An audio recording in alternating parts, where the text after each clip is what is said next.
scary. My dad, when I was a young boy, bought me a Nash Rambler.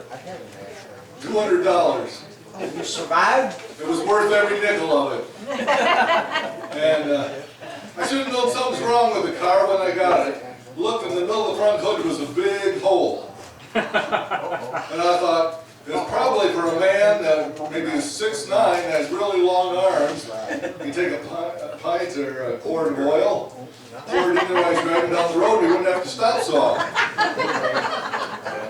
Well, unfortunately, my arms weren't long enough. My day came when I was in college out in California, and I had time to move home. So I piled everything that I had in the car except, what do I do with my Nash Rambler oil?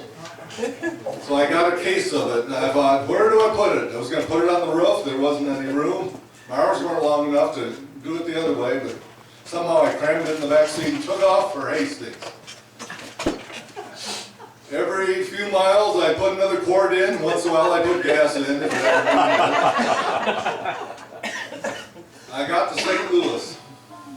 That's scary enough right there. Got to the slums of St. Louis. Went to pull off the freeway, and something happened to my car. I just sat there at the end of the on-ramp, or off-ramp in that case. And the guy in the semi said, "What's the problem?" I said, "I think my car just gave it up." And he said, "Well, let me push you off the road." And I said, "All right, thank you."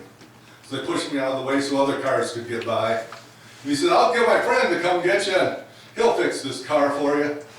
And I thought, a lot of oil went into this car, I better pay for it. So this man pulled up, it was in the dark, and I couldn't see what he was driving.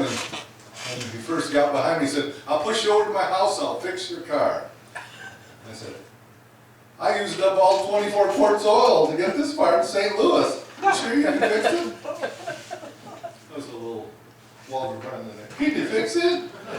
Eaton, Luke, oh, never mind. So the man says, "I'll push you over the house." And it was a Bonneville, 65 Bonneville. And he started pushing me down the road, pushed me back on the freeway where I just got off. That's not right. I don't care how stupid this guy is. This isn't right. So down the freeway we go. He starts building up speed, and I'm going, sometimes he's got to stop or run out of gas, so what am I going to do? So we go along the freeway, and finally he decides, it's probably working. So he backed off. I'm flying along at 65 for at least 30 feet. Started to slow down. So he came up right behind me, nudged into me, knocked out both my taillights. Lord, get this man off my car quick. But by then he was already pulling off to the slums of St. Louis. I couldn't tell how slumpy it was because it was dark. But he pushed me onto the parking lot and he said, "I'll come and get you tomorrow, we'll fix your car." I thought, could you pick me up a couple cases of oil too? I didn't ask him for that. And so the next morning I woke up and sure enough, it was the slums of St. Louis. A man walked up and he said, "Hey, would you like to buy an air conditioner?" I said, "No, thank you, but it's a great idea."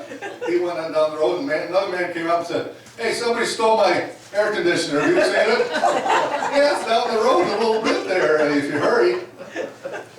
So I sat there and they started tearing my car apart saying, "Oh, it's the transmission, it's the oil." Well, I thought it was the oil, but the oil was gone. So I went and bought another case of oil just in case, put it in the trunk, threw out some of my good things and put that in there. And I became close friends with a Shell station there in the slums of St. Louis. The only place I had to go. I go, and never mind. So he says, "All right, this is it." I said, "Okay."